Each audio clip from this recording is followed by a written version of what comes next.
Good morning, everybody. Welcome into the Winklerverse. I'm Bart Winkler. It's just a random Tuesday, February 10th, and I've got classic Packers, Brewers, Bucks chatter to have with you here this morning. I was going to do a show that was heavily edited and not a mistake or dead second to be had, but I'm going to try to do it live anyway. So it's not a shortcut. I feel like I'm working smarter, not harder. So I'm going to be playing some different videos from the past to aid the conversation. This isn't just, hey, I should put out an episode clip show. It's not that. It might feel like that a little bit, but it's not. It's not, I promise you, because I've been alluding to some things that I want you to see if you're live with us in the year of 2026. Remember, this is Into the Winklerverse. There are new people finding this podcast and joining us all the time. So the lore of Winklerverse is not known to everyone. But I would say that the people that do probably listen have been listening for a while. And so you might know about when I say Charles Lee is very with the players, why a lot of people were tweeting me that after the Hornets got in a fight with the Pistons and going to have some guys suspended. So good on Charles Lee there. Couple things I want to talk about: Brewers, Packers, Bucks.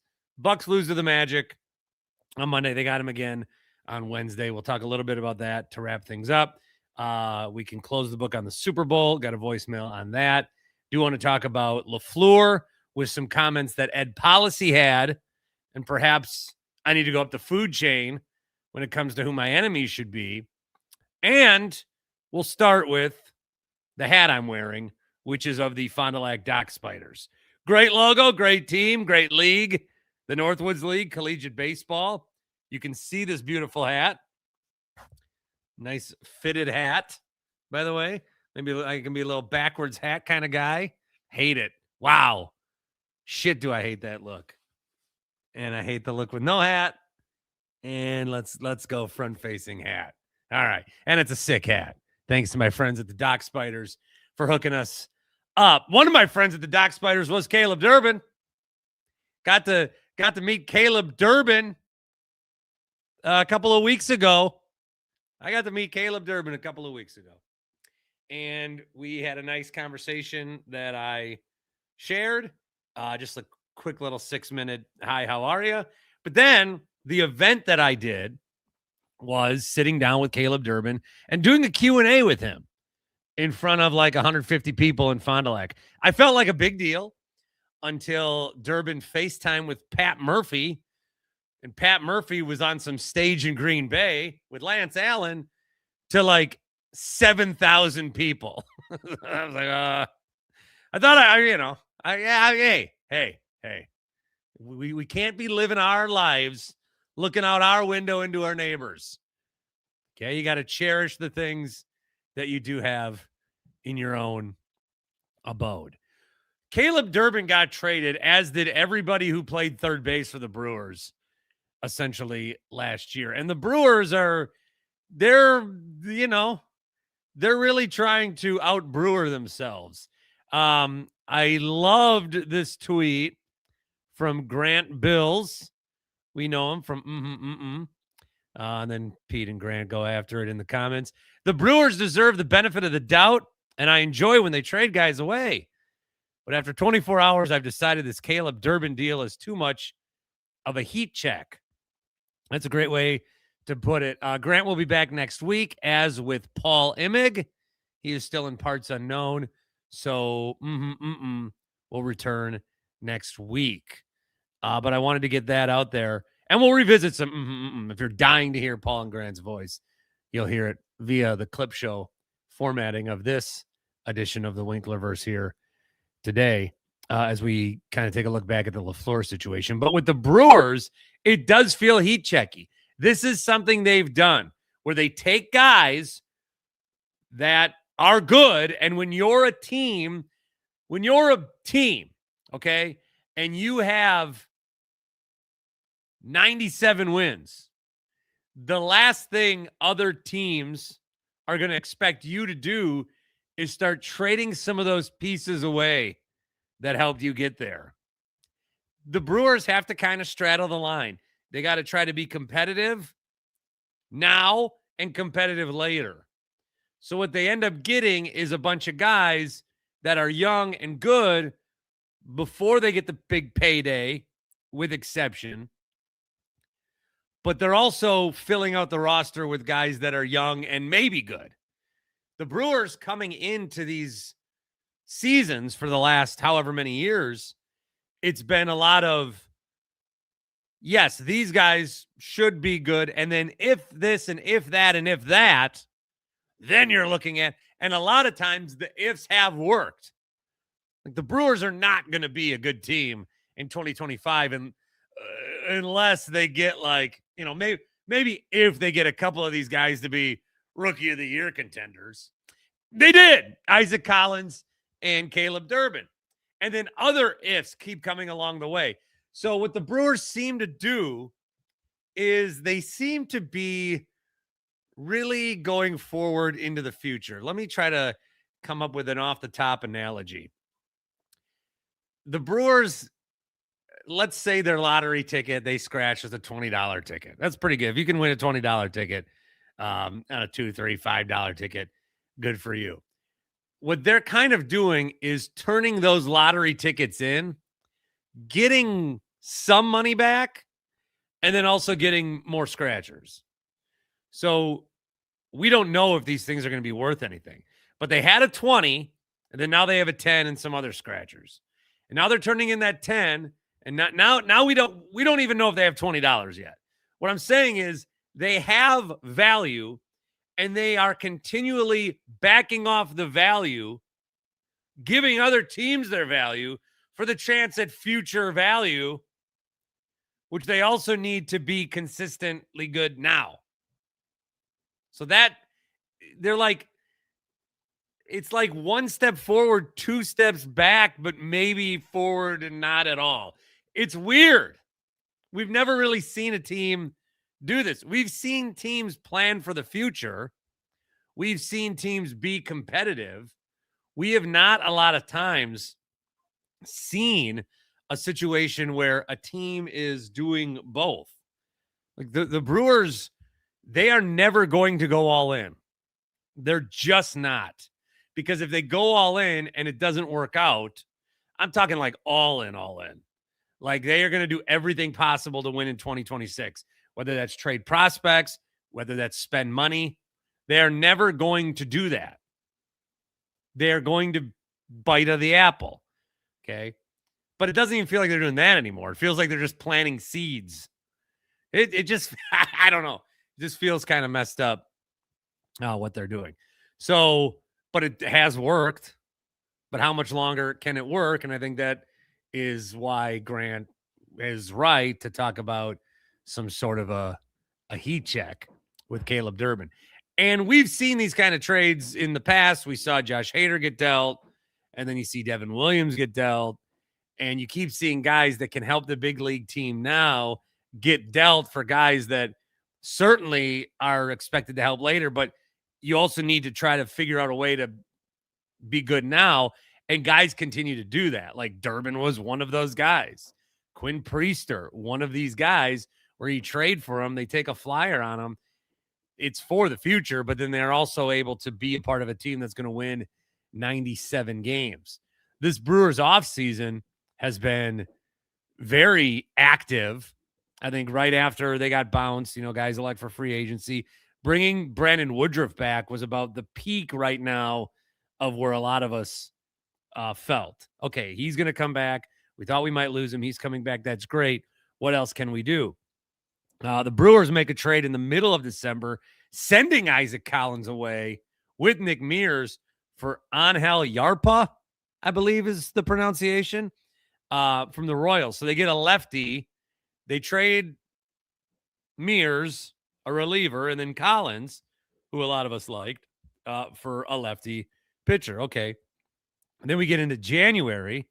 That comes the Freddie Peralta deal along with Tobias Myers for Brandon Sproat, a righty, and then Jet Williams, who they like, that can play shortstop, and he's going to be one of these shortstop, second, maybe middle outfield, these up and down guys. The Brewers love building. They've done this for a long time, where they love building up and down the lineup, or up and down the middle of the field is what they like to do. Okay, so now we're making some trades.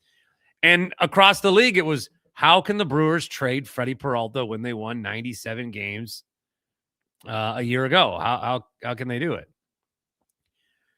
Well, if you thought that was weird, now they've traded Caleb Durbin, Andrew Monasterio, and Anthony Sigler for 2 lefty pitchers, Kyle Harrison, who they like a lot, David Hamilton, who is a second baseman. Maybe he'll go play third. I don't know what's going on with third base right now. Matt Arnold did speak to the Brewers media, and I do have part of that. I couldn't save it and share it, but this is Matt Arnold talking about what they're going to do at third base, courtesy of the Milwaukee Brewers. Matt Arnold. And this is why I was going to do some editing. I figured it would play. It is not playing. So I will try again. Tim, if you just want to get all this in post, that'd be great. Here's him talking about third base. Certainly, yeah. I think, look, I mean, you talk about a lot of the infield depth that we have here. It's, the on top of Jet Williams and Hamilton here, you also have Bryce Terang and Joey Ortiz in the mix. We really like the defense here for sure on our infield. But you also start looking at the future here with guys like Jesus Made and Cooper Pratt and Luke Adams and Luis Pena and Andrew Fisher. I mean, there's just a lot of these types of guys coming, we feel like, in our system that can absolutely handle the left side of the diamond, that have really high upsides. And so we feel like we have the ingredients now, to weather the loss of somebody like Caleb Durbin, who obviously meant a lot to our franchise. But we feel really good about the infield depth, both now and in the future as well. See, and this is a thing, Matt Arnold, courtesy of the Brewers. I think I closed it there enough. But this is the thing that's happening with Milwaukee, is they are thinking future forward. They can't get caught.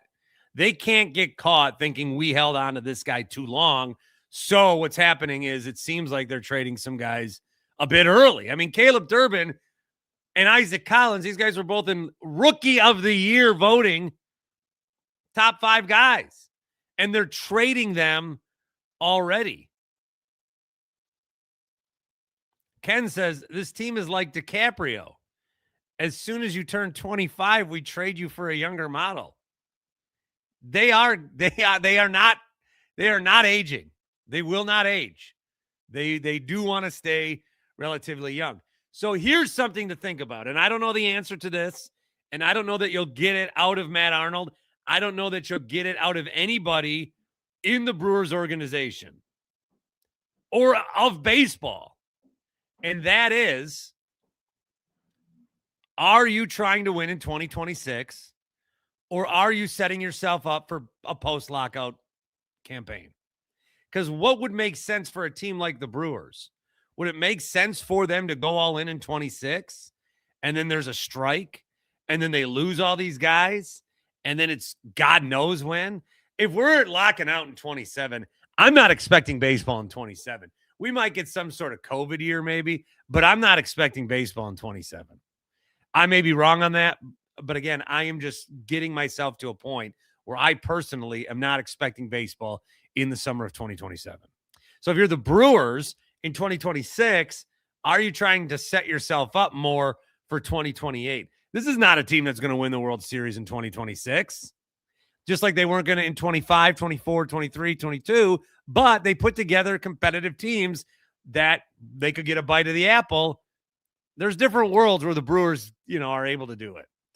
The system and the strategy works. It's just, it's working for other teams. And typically those other teams are beating us to have it work. Our strategy has gotten other teams into the World Series. It has not gotten us there.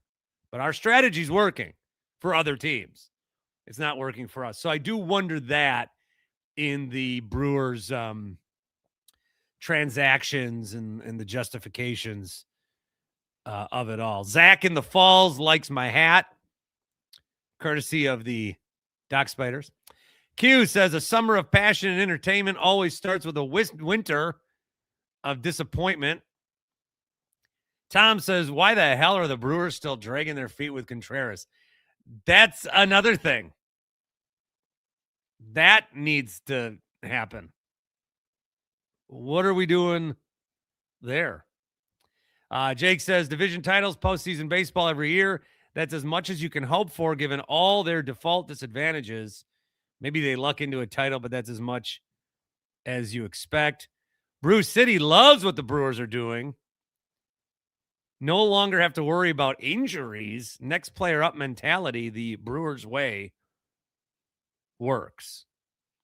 Justin asked if Boston was furious about the pitcher we got back, that being Kyle Harrison. Yeah, they're not making these trades for guys that are terrible. They are making trades. The Brewers have proven that if they're going to target a guy, and that's interesting, they're going back to Boston, who they got Priester from. But if they're going to target a guy, that guy, under the Matt Arnold era at least, like you believe in what they're getting back. You believe in what they're getting back. I do at least. It's just, when is this for? It does not feel like they have any, I don't want to say desire to contend in 26, but they do feel like they're setting. I mean, all those names that Arnold just listed, these are guys that we're not going to see this year. Pratt, Made, these are guys maybe at the end of the summer, but we're going to see these guys mainly in whatever new baseball looks like, whenever that happens. So it's very interesting what's happening with the Brewers. It's interesting because people are still looking at them of the frame of they're a 97-win team. What are they doing? They're looking at them like they're the Phillies or the Mets, a team that can spend and will spend and are trying to compete like every year's World Series or bust. The Brewers aren't that. The Brewers aren't anything or bust. They're not even playoffs or bust. The Brewers are, how can we straddle the line of being good today and being good tomorrow? Even if we never win, we're at least not bad and we're always in contention. We've talked about that a lot. Is that something you like? I would like to see 1 year where they go all in before I die. I'm resigned to the fact that I don't think I ever see them win a World Series, but, we'll see what happens. I did mention Caleb Durbin. So this is one of the things that I wanted to share here is when I talked to Caleb Durbin 3 weeks ago, Isaac Collins had just gotten traded. And the Brewers had just traded Freddie that week. So I wasn't sure Caleb Durbin was safe. And at the time, he'd be like, well, then who the hell would play third base? Right now, I guess no one.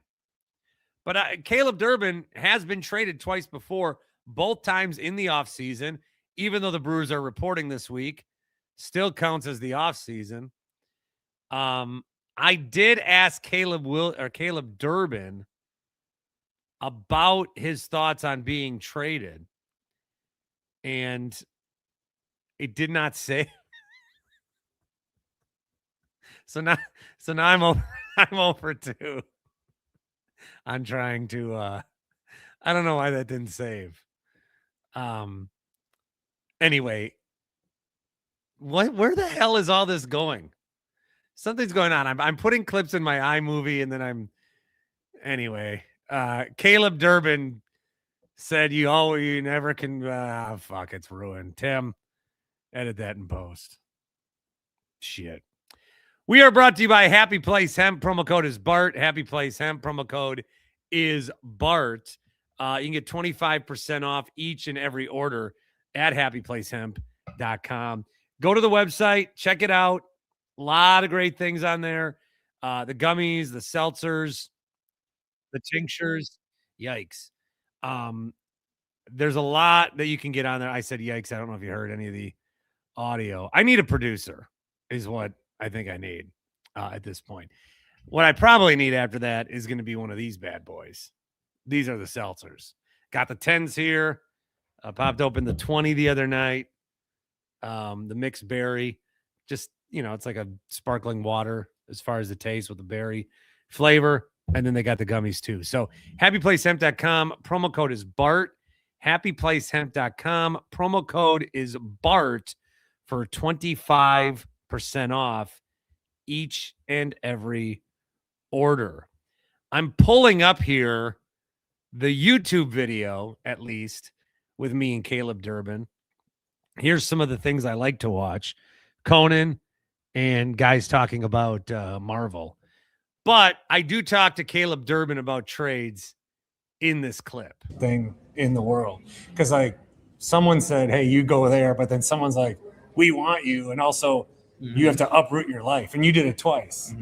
Yeah, I think it's an underrated part of the business that a lot of fans don't really think about is they trade for a player, yay, but for that player, their whole life's kind of changed. All of a sudden they're in a new spot. For me, I'm getting ready to play in New York, and all of a sudden I'm playing an hour from where I grew up. So for me, it worked out to where a lot of family and friends could come out and watch me play. So it was pretty cool. But anytime you get traded, it's kind of comes out of nowhere for most guys. Yeah. So watching that, that's sad. He was a Brewer 3 weeks ago. The Dock Spiders, man. Dock Spiders play collegiate ball in Fond du Lac. It's an hour away. He's from Lake Forest, I believe. He was in a perfect scenario, and it seemed like he was going to be a cornerstone of the Brewers for a while, and now he's a Boston Red Sox. The one time I get somewhat of an in with a Brewer, you trade him? A lot of people jokingly text like, did you get him traded? It kind of feels like it. Caleb. Oh, that's a bummer. That is a bummer. happyplacehemp.com. Again, promo code is BART, 25% off each and every order. I did not look yet. Do the Brewers play the Red Sox? They do to start the season, and it is in Boston. It's that first long weekend of April, 6, 7, and 8. Is that Easter weekend? So the Brewers play the Red Sox, and it's in Boston. Man. So the Dock Spiders, they can't even get, because they got a thing planned with a Durbin bobblehead, and they had a whole, and they can't even get that. Brutal. Into the Winklerverse is streaming on YouTube thanks to Dan Shaney, danshaney.com for your insurance needs. I got my car with Dan, got the home with Dan. I'm not a boat guy, but once this podcast goes to the moon, I'll get a boat. We'll have yacht parties on Lake Michigan, so Dan can insure my boat when I do that. But in the meantime, it's just home and auto. And give him a call. Again, check him out, Dan Shaney, SCHANI.com. He brings you our YouTube video. Of course, if you're on the audio platform, Spotify, Apple, however you may be listening, we thank you for that too. Do like and subscribe. I want to talk a little Green Bay Packers, if I may. And I want to do this to show my consistency on Matt LaFleur. This part should work. I'm not going to need Shea for this. This part should work. I've been consistent. I think a lot of people that, I can't afford anything close to a boat. I mean, we need to go to Mars. We need to go to Neptune for me to get a boat. This podcast. I need to cut a deal with Netflix before I'm even thinking boat. Okay. If I drink enough of these and lay on a pillow in my bathtub, I feel like I'm on a boat. I feel like I'm the captain. LaFleur. I've been consistent on LaFleur, and I've been consistent on the Packers, and I feel like I've been betrayed a little bit. I think what it comes down to for me is a sense of betrayal. This you may like to pigeon in classic Bart Winkler victimizing himself. But the two things that get me the most mad are, well, really, it's one. It's when I'm confused. It's when I either don't know how to do something I think I should know, I get furious, or when something is happening and I feel like I'm missing a detail. I feel like we were all on board with what our expectations were for the Green Bay Packers in 2025. I feel like we all agreed after the Eagles beat the Packers in the playoffs a year ago. I feel like we were all in the same spot. I did a post-game show that night. I was not furious. I was pretty calm and rational. But I was saying next year. This is me from January 12th on the Packers-Eagles post-game show. LaFleur, he is a good coach. There's a lot of talk. I had a call this week about how, because there's guys that are coordinators and not coaches. There's guys that are coordinators and not coaches.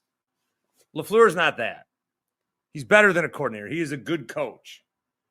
But is he a great coach? Absolutely not. And is he a good leader? I don't know.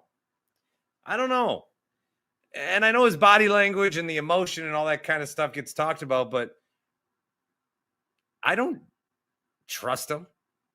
I don't feel like he's going to come up in a big spot. We were not the team that was going to beat the Eagles. And there's a lot of reasons why. We're not good enough, which is fine. I don't think we're there yet. Next year is where the expectations come. Yeah, I think there's a ceiling and floor to LaFleur. The floor is good. You're not going to have a bad year. The ceiling, I mean, it's basically a Mike Tomlin situation. You'll have good years under Matt LaFleur, but will you win a Super Bowl? No. At least I don't think so. Can you imagine Matt LaFleur coaching 4 games in the playoffs, win or lose, win or die? That's what I was saying. Now we're back to present day. That's what I was saying about Rodgers. Like, I thought Rodgers in the playoffs this year with the Steelers could have an interesting run, but did I think he was going to do it 4 games in a row? No. Can you imagine Matt LaFleur getting in the playoffs as a 7th seed, winning that game, winning another game, winning a 3rd game, and then winning the Super Bowl? I cannot imagine that. I don't think it's possible. So that's where I was a year ago. Is Matt had 3 years with Rodgers, 3 years with Love. You know, typically once you get to a certain point, but it's almost like it's 2 different tenures. I can get behind that argument. Coaching Rodgers, like he's going to be in his 8th year, but he's really going to be in his 5th year of Love. So I can understand that argument to keep him. I do think the Love and Rodgers things were different. LaFleur's the coach, whereas before I called him a co-manager. Now, that was the 12th. That was after they lost to the Eagles. We did the following, Wednesday or whatever with Paul and Grant. And so we looked ahead. The question and the topic was, because last year, again, there were injuries. It was bad. Excuses were made for the Packers in 2024. And we had agreed, at least I thought, that we weren't going to make those excuses again in 2025. So again, leading up to the season, we talked about, well, what if this happens again? What if what happened with LaFleur and the Packers against the Eagles, what if that happens the following year? Now, it actually ended up worse because they were up 21-3 against their division rival and they lost. So it wasn't like the same thing happened. No, it was much worse. So keep that in mind. This is what we had talked about. Would LaFleur then be on the hot seat? Packers have a similar or worse season in 2025. LaFleur should be on the hot seat a year from now. Mm-hmm. Or mm-mm. Mm-hmm. Yes. I'll echo it right away. I think that's perfectly stated. every detail of what you just said, I would agree with. I think Thank he's you. great, and I think he's proven that he's very, very capable. I think this was a really bad year in a lot of aspects. Some I can't explain, like who gets bad at clock stuff 6 years into their coaching career. Mm-hmm. You know what I mean? So part of that might just be fluky. And I expect a lot of that to regret it. I think this offseason's huge for him, and I think he'll attack it, and I think he'll be better next year. But yes, if next year is the same or worse, then he's on the hot seat. I'm not saying he should be fired. He'd be on the hot seat. I don't think LaFleur is on the hot seat. Oh, wait, okay. Wasn't the question. Was not the question. That was a dick. Why did I say that? That was such a. But if same thing happens next year, Okay, that's the question. Yeah. I think that this year, as much as we're tempted to like shit all over LaFleur and shit all over Jordan Love, I'm very much just, we need one more spin of the dice. Yep, you do. I'm very much that. And I've talked about this with the Chargers, where Harbaugh gets there. They were never going to win the Super Bowl this year. Yep. But he built in his system, and now he's got to get his players. And after year 3, then you can start to be like, all right, is this working? Yeah. I think because LaFleur came in, and I know there's people after 7 years, there's only a few coaches that have ever won. LaFleur, I think, is in a different – he's at 2 different, completely different jobs. Yep. Good and take. so I do pay respect to that. So when he's got Jordan Love, he essentially got a new position. And I've said this of head coach and no longer co-manager. So there's a lot of things that we want to do now. We want to attack Jordan for the contract. We want to attack Matt LaFleur for many attackable things. But I still think like we should wait. They have next year. And then an evaluation needs to happen if they don't have great success. So I'm totally fine like having a very quiet off season in terms of being mad. Mm-hmm. Can I follow up with my I asked you? Mm-hmm. If Mike McCarthy wanted to come back, I'd take him over LaFleur right now. There's been plenty of time. I've always thought he should have tenure. Remember? He's got a new quarterback to work with. He doesn't have the, maybe Jordan Love's, maybe he's harboring 3 years of resentment under the LaFleur era. I don't know. Well, Maybe he also, saw Aaron Rodgers go out there and shit the bed that final couple of weeks. Maybe he thought he could go out there and do it. We don't know. We don't know that everything's keen and on the uppity up with LaFleur and Jordan Love. So I added that last part in there, back to live action. I added that last part in there to show my consistency without naming names. I do feel like a lot of people in the Packer broadcast sphere think I'm out of my fucking mind. I feel like a lot of these people think I am crazy cuckoo nuts banana boy. Maybe, but it's not out of the blue. The stuff I'm saying right now about LaFleur, I've been saying for years. And McCarthy wanting him back. I've said this for LaFleur. This is why I got so mad. Okay. There's one day that weekend I cannot handle Wisconsin-Chicago playoff games. I can't. So the next time it happens, I'm not going to be able to do anything with it. I can't handle it. I can't handle the lead up. I can't handle the actual game. I can't handle the aftermath, win or lose. I should just never talk about it again. I can't do it. I even knew it. I knew it. I said, I can't go to one of these games. And then I went to one of the games. I knew it. It's too much for me. I care too much. I care too much. Wish I didn't. I care too much. So I've been consistent. And I felt like last year, we all kind of felt the same way. Like, okay, let's give another year. And then we're right. What I just said after the Eagles game is what a lot of you guys are saying now. Where, injuries and we weren't going to do it. Let's see what happens next year. But I thought this year was the year for a see what happens year. I know Micah Parsons got hurt. I know Tucker Kraft got hurt. We didn't expect either of those guys. Well, one, we didn't expect to be here, but we didn't expect either of those guys. Kraft, we weren't even sure he was tight end 1 yet. Some people accurately said it, and good for them. that have been going to camp noticed it, talked about it, and they should take a victory lap on that. They were absolutely right. But even a year ago at this time, I don't think we thought he'd be one of the best tight ends in the league, that him getting hurt, even before Parsons got hurt, him getting hurt could ruin our whole season. We didn't think that was going to be the case at the time, but it ended up being the case.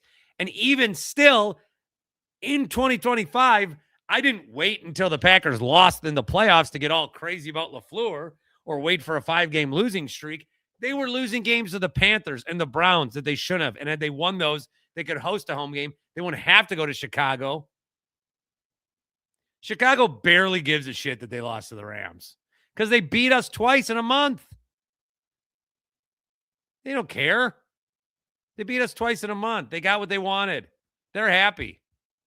And now power rankings are out and the Packers are ahead of the Bears and they go right back to bitching about being little brother. It's perfect. Oh, it's all lining up great for Bears fans. So I don't understand it.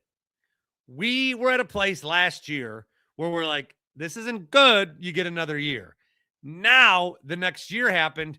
It actually ended worse for them. Nobody's meter moved. Nobody's meter moved.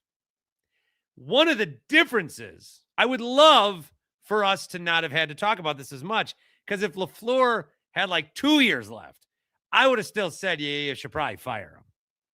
I would have still been on that bandwagon. I'm on that bandwagon right now. I would love a new coach in Green Bay. Now, who are you going to hire? Well, that's the problem. That is the problem. Because that's what's keeping Matt LaFleur employed. Matt LaFleur, I do think there's good coaching ability to him. Like, he knows what he's doing to a degree. But I don't look at him the way like that I look at Mike McDonald with the Seahawks. That's his second year in Seattle. And I saw him doing an interview where he's like, I didn't play past high school. I can't yell at these guys. You know, I can't do what they can do, but I can set them up and put them in the best position to win. The week leading up to the Super Bowl, McDonald, they had looked at all the Patriots linemen and they could tell the linemen were giving tells based on how they were lining up and how they were standing. They could tell this is going to be a run. This is going to be a pass. They could tell. They got the advantage because McDonald scoured the tapes to find one. Does LaFleur do that? Does he ever scour the tapes to find an advantage? Yes, he does. During the fucking games when he's on his Microsoft Surface Pro. So if he waits until during the games. Maybe the Wi-Fi is not as good in his office. He's got to be actually on the field to get it done. So, yeah, I'm upset. I'm upset that LaFleur is still the coach. I'm also upset because I thought we were all in this together, and we're not. And I'm on an island now. And I'll have to talk to. I don't know where I stand with a lot of these people once I threw out the LaFleur picture and them having a beer. One of those people was Aaron Nagler, who I'm very fond of. I don't know where I stand with him right now, but I saw he had a thing where it said, I walked around the Super Bowl and people can't believe that Packer fans want LaFleur fired. They can't believe it. And one of the things that he had said was, you look around, all these other teams, all these other coaches just are in bad situations that Green Bay's is enviable. What bothers me about that is LaFleur is getting credit for not being as shitty as everybody else. Shitty. I don't like this is not good, but it's good enough. Matt LaFleur is good enough to get his team into the playoffs with half of the league making the postseason. He's good enough to do that. There's a lot of teams that their coaches aren't. And so, ipso facto, LaFleur is at least an above average head coach. Not based on what he's doing. LaFleur is like Billy Madison retaking first grade. Yeah, of course he's going to be the smartest kid in the class. You're with first graders. Of course LaFleur is going to be an above average coach. A lot of these people are stupid. LaFleur's just slightly less stupid than everybody else. And he gets the benefit of the doubt for that? That's ridiculous. So Ed Policy is keeping the Mark Murphy tradition alive, not in the 5 questions or the Murphy takes 5. I think it's called Policies. What is it called? Policies Perspective. Okay. And I'm not going to necessarily Mark Murphy this one. Evil Mark Murphy. We're not to evil Ed Policy yet. We could be. But I do want to share the answer with what Policy had said. I'm sharing the clip from Packers.com. This is Kim from Grafton. Dear Ed, I'm a Packer fan, 66 years in. I know you have a lot of decisions to make, but I do hope you keep Matt LaFleur on as head coach. He loves our organization, and honestly, his season-ending press conference really solidified that for me. That man wears his heart on his sleeve, and his players care about him. I was sad how things ended this year, but with all the injuries the team experienced, we did what we could. And I'm embarrassed by all the nasty comments that are being made. No one should have to take that kind of verbal abuse. That's my 2 cents worth. Good luck with everything, and go Pack go. I'm going to go to Grafton right after this, knock on every door, and look for this Kim, because I don't think she exists. This email's fake. They're not going to put in Bart from Shorewood. Hey, Ed, LaFleur fucking sucks. They're not going to publish that email. They're either going to find the nicest one possible or make one up. I do hope you keep LaFleur as head coach. Okay, that's fine. He loves our organization. His season-ending press conference solidified that for me. A real human being did not say that. There's no fucking chance. All right, so what did Policy say here? Thanks, Kim. Matt and I were both excited to extend his contract. Uh-oh. Fuck you, bitch. I'm keeping LaFleur because I suck. All right, we don't need to call that to Kim. Thanks, Kim. Matt and I were both excited to extend his contract. I have worked closely with Matt for more than 7 years, and this decision was based off firsthand knowledge of that 7-year body of work. Our record with Matt at the helm is 76-40-1. See, he's getting benefit for Rodgers. I haven't read this whole thing yet, so whatever anger I have is going to be raw. Since 2019, no other coach in the NFC has won more games than Matt, and only 2 other coaches in the NFL have won more than him in that time. I've been at every one of those games and witnessed the highs and lows. Matt is a teacher first and foremost. All great coaches are. He comes from a family of teachers, watching his parents teach and coach. I've been impressed with his ability. His work with quarterbacks is unparalleled. I've heard some of the same negativity you have coming out of the Bears loss, and I understand it. I care how deeply our fans care about the team. They hold us to high expectations. However, in my seat, you must rise above emotions and analyze objectively an entire body of work to make a long-term decision that puts the team in the best position to compete for Super Bowls year in and year out. That's the process I went through following our season. Candidly, over the years, I've grown to appreciate ownership groups that build dynasties through level-headed, steadfast continuity in lieu of emotional chaos. There's a difference. Look, we're going to find out if this is going to work or not. Either it is or it's not. Either they're going to be right or I am. Maybe somewhere in the middle. I doubt it. He's either going to win a Super Bowl and he's not. And if he's not, I'm right. And if he is, I'm wrong. Because that's what it's about for me. Because that's where my bar is. My bar is Super Bowls. I understand not every team can win every time. I understand the Brewers are not going to win the World Series, but there's fun things that happen that you can still cherish as a fan. I understand the Bucks suck, but there's still, I've always said I'm a championship or bust guy, and I am. That's what I root for. I got to plug in my thing. I root for championships. I also understand it's not going to happen every year. It's impossible. Now, some teams are better at getting closer each and every year than the Packers are, but I do understand it's not going to happen every year. I think the way that I've talked, you might get the impression that I think you have to win a championship every year. Otherwise, I'm going to hold your feet to the fire. I want you to do what's best to win a championship as soon as you can. You should be setting up moves for that. So for the Brewers, I don't know that they're setting themselves up for 2026. I wouldn't say they're not. It seems like they know they're not going to win in 2026. They're worried there's going to be baseball or not in 27. So they're sort of building for 2028, unless now they trade these guys by that time. You never know. I mean, has a team ever had two guys finish top 5 rookie of the year and then they both got traded? What the fuck? With the Packers, I think they're at a spot where every year should be competing for a Super Bowl. The roster's good enough. The talent's good enough.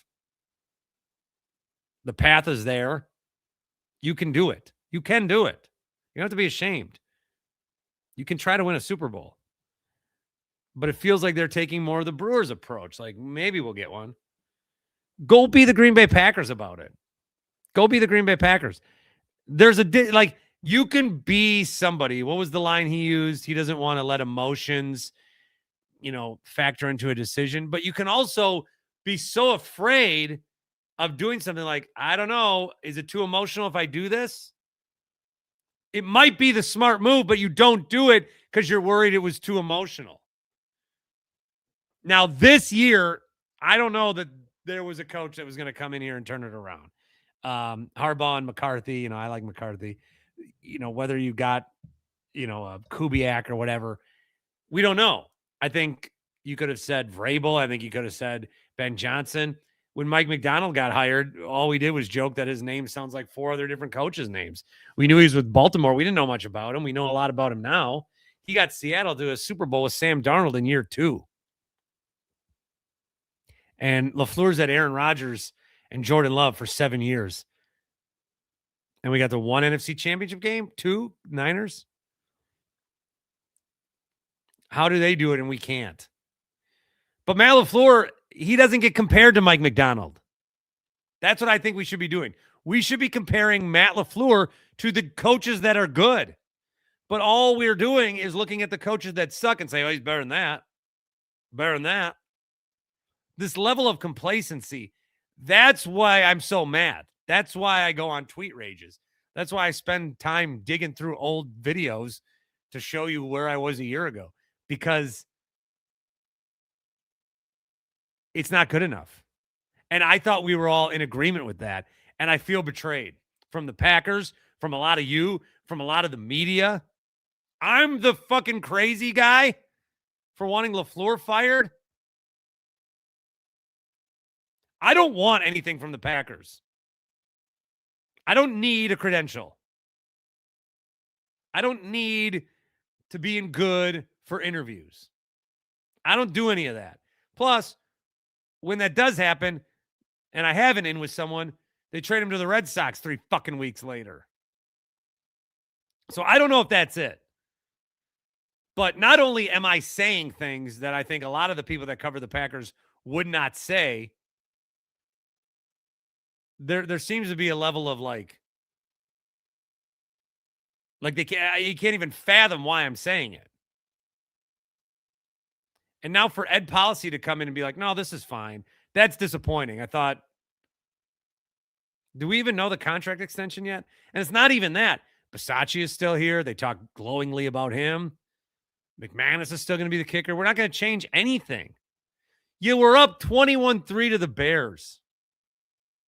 I don't know. I feel like the Packers have changed, and I have not changed with them. Could you imagine any other time if McCarthy was ever up 21-3 against the Bears? If 2014 happened against the Bears and not Seattle, McCarthy's gone, dude. If Holmgren and Favre ever pulled that shit. But LaFleur gets a pass for some reason. Because Titletown is done. Titletown is done. We don't even care about division titles. Every team's won one since we won one last in the division. We don't care. You just want to get your one weekend in January when you can get free Jello shots from your neighborhood bar. That's all we care about is the one playoff game. It sucks. And I'm not with it. And I don't understand why so many have left. I don't understand why I got left behind here. I don't understand it.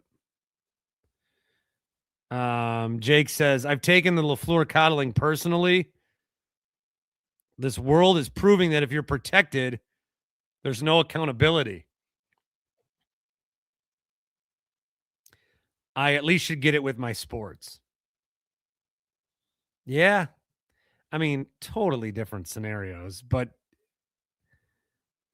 it makes sense.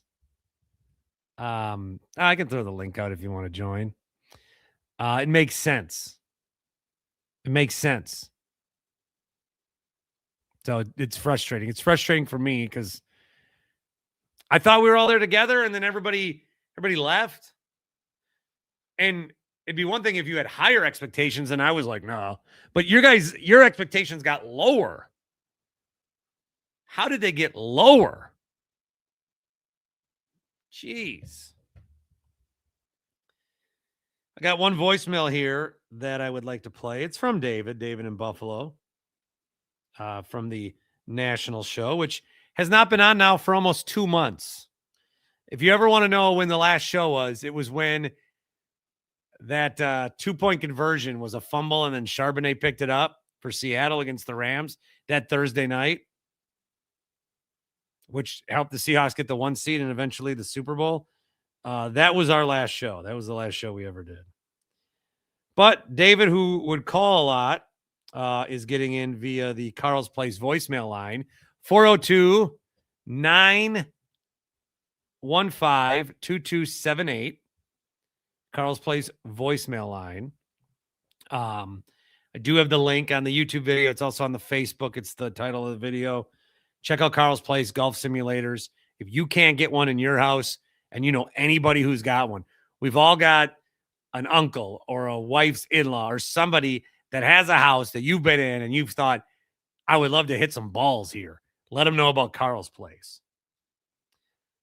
402-915-2278. Here's David in Buffalo. Bart, what's going on? This is David from Buffalo. Let me give you some final thoughts here on the Super Bowl. Seattle won that game in the trenches on both sides of the ball. They ran it great. Defensive line overwhelmed New England's offensive line and Drake May. Drake May, the story of the week, Bart. Jim Nantz brought this up at the AFC Championship game. And I listened to a fair amount of Radio Row coverage. And I mean, besides people promoting Gatorade and Metrex and, all these different Culver's and Perry's Ice Cream and all these places out there, Bart, honestly, man, it got nauseated to hear about, Drake May went to the Super Bowl 10 years ago with his father and Cam Newton was his hero. And, he went as a Panthers fan. And what a story. Dude, Trevor Immelman, growing up idolizing Gary Player when he won the 2008 Masters, thinks that story was shoved down our throat. Jerome Bettis is from Detroit when the Steelers won the Super Bowl in Detroit. Can't believe how much that story was covered. All right, that's a little bit of David. I think it's coming through fine, and now I think I might be too loud. I should probably use headphones while I'm doing this. So this is more of it's a podcast. It's a podcast. I think there's been some good content here, but it's also a little bit of a discovery. I tried to play a video, that didn't work. That audio was a little fuzzy, but I think it still played. I should wear headphones. I hate when people on broadcast wear headphones. I mean, I don't know. I don't know yet. I hate AirPods. I hate how AirPods look. I'll wear them, but not on a fucking video. You see reporters out in the scene and they're wearing these AirPods. Looks terrible. It just even any of those look terrible. The big cans, I guess I could go with the big cans. then I have to find an adapter. I just don't want to be. I don't want to be iPhone headphone guy. I think it looks bad. I know that we're in like the fact that I'm even broadcasting out of my basement is kind of insane. The fact that I do TV news hits is a bit insane too from my basement. There still needs to be some level of decorum. Mike Golick was at the Super Bowl and he was doing a hit from his hotel room. I don't know if I love that. I don't know if I love being able to see where you sleep. Like in that shot, Mike Golick, when the computer's not on, is walking around that room from shower to the dresser, butt naked. I shouldn't see that part of your life. Anyway. Jake, where are you at? I'm multitasking. All right. You get disembodied hot take today. Oh boy, I was really fired up from the first part of the show. I understand, Bart, maybe you having some, a little trepidation about trading Durbin. That's your guy. Like, you have a personal stake there. But for people that don't like the trade and then it just gives them license to chime in with their ignorant takes about Mark Attanasio and how the Brewers run their operation, I'm slowly realizing that baseball, or at least at the major league level, is not made for casual fans.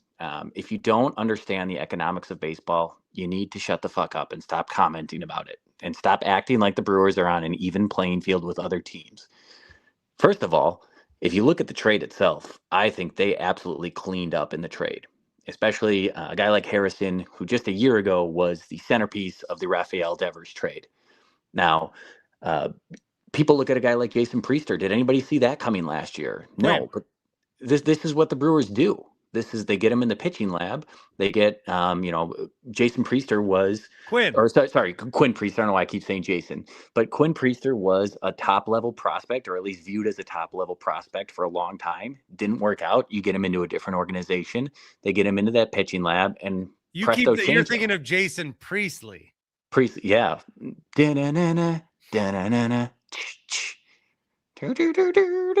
Sorry, that's a 90210 reference for any of the young people that don't understand what the two unks are talking about. But yes, Quinn Priester, thank you. He's a guy that they resurrected his career. And you look at a guy like Harrison, he's the lefty version of that potentially. You got to trust the Brewers. You like this trade, but it doesn't. It's like the trade's fine. It's just they're not competing for 2026. I mean, people have said that about 2025. They said that about 2024. Like every year, we're waiting. Competing. They have a model. They think no matter what they do, they can win 90 games. Yes, and it's proven to work. So that's what I don't understand. They're right where. Aren't these two connected? Well, what I guess on the surface, I don't understand why people are so upset about a guy like Caleb Durbin. Like, he's a replacement level player. I think he doesn't offer a ton of positional versatility, and the upside in a trade like this is massive. I think it's because you already traded to get younger, and now you keep trying to get younger. Again, this is one of those where you have to hate the game. Fond du Lac's pissed. Fond du Lac can be pissed. You got to allow Fond du Lac to be pissed. Who really cares about what Fond du Lac thinks? I fucking care. I know you do, Bart, but, you and Grant have a special tears I've burned through in that town. Yeah, you have a personal stake in this. I'll give you that. You know how many cop cars I sat in the back of somehow without ever going to jail in that town? Well, that should be a separate podcast altogether. I want to hear about that. I was passed out face down in a Taco John's. I miss Taco John's. As a car. So cars park between the lines, and I laid down like I was a car in between the lines in the middle. This is like the most nard dog thing you've ever brought up on the podcast here. Like, you're fond, like, that's where did Nard Dog go to school? At Cornell. That Fond du Lac is your Cornell. Like, those are your glory days for sure. I'm not sure. I'm hoping I haven't had my glory days yet, but I guess we all have that secret hope, but sometimes we got to face reality, Bart. Let's be real.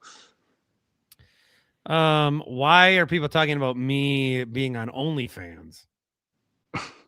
Everybody's got their thing. I don't even know what part of me you'd even like to pay for to see. Forehead pics. Yeah, pay to see my hair. But yeah, like If you want to see my body, just go outside and pick mushrooms. Jesus. Wow, that is a vivid photo in my mind I just got. But like the smallest mushroom of the patch. The one that you're like, are we sure this is a mushroom and not like tree bark that got cut out? Wow. We are really getting into some personal stuff here, Bart. I'm sorry to hear that. What else you got? That was the main thing. I was just pissed off because I'm tired of Brewers fans trying to treat this like it's fair. And if you don't like it, that's fine. I get that, but then don't watch baseball because that you can't hold the Brewers to the same standard as other teams. I'm sorry, you cannot. I think they're navigating being the small market team as well as you possibly can. And the same people that are crying and bitching about not going quote unquote all in would be so incredibly upset and calling for the team to leave Milwaukee if we went all in and then did 8-9 years of just 40-50 wins. So I think it's hypocritical at best. And I applaud. I think Mark Attanasio is one of the best owners in sports. All right. You Come got at me, bro. Speechless. Hey, they redid the kid zone. Did you see that? I did not. I tend to stay away from that kind of thing, especially in the times we live in. You don't want to be people getting the wrong idea, you know? I don't like that you know that, Bart, to be honest with you. I have a kid. This is true. You're off the hook for this one. Though I don't want to go to a game though. I don't want to go anywhere. I don't want to go contract measles. Yeah, I wonder what the next thing's going to be. Oh, I found out. I think it was August 13th is the day we're losing gravity and a couple 100 million. Oh, it's August 12th. I was just telling some people about that. Yeah. So, if you got nothing going on, maybe stay home. Lock yourself. We're not chain losing yourself gravity. down. We're not losing gravity. Yeah, but I don't know. I might randomly be sick that day, call into work. Just, you never know. Somebody was telling, they looked it up that we assume if you lose gravity, you'd go right up into space. Right. But they looked it up and it said you would go up off the ground and then hurl forward because of the Earth's rotation. Oh. Which I don't think it made sense. But I haven't done my own research on that one yet. Well, I mean, I can't believe you even believe in gravity. Bro, you believe in gravity? I don't know. I love this how show. is Epstein connected to every single thing that's happened in the last 30 years of the world? That's what's tripping me up. Including Fortnite, Bitcoin, culture wars. He's probably the one that booked Bad Bunny for the halftime show. He's alive. Now he's got a beard. Yeah. All right. Thanks, Jake. Yeah. Love you, buddy. Hot take, Jake. Come for the Durbin. Stay for the Epstein. Bucks lost last night. I can touch on that. Before I go upstairs and I don't even know. Eat a whole bag of M&Ms like a piece of shit. 118-99. The game. I don't know what the fuck. We want them to lose, right? Isn't that the consensus? We want them to lose. We want Cam Thomas to come in here and be tank commander. He didn't want to shoot. He finally shot. I just don't know what's going on. I don't know how to look at them. Jake was just talking about people not looking at the Brewers the right way. How are we supposed to look at the Bucks? What do they want? Were they trying to win or not? I don't know. Because they were, and then they weren't.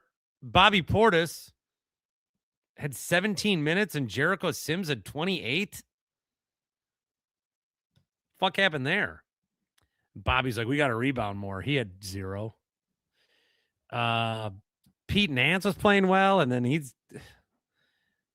Dang, the new guy played barely at all at garbage time. Like, what do we, I don't know what the goal is. It feels like the goal is losing. We'll have to talk about this a little more on another podcast. Maybe we can do it with Paul and Grant, but the NBA has been, I mean, this is dog shit. There's just nobody's playing. Nobody cares. Too many teams are in the playoffs, man. I don't know how you fix it.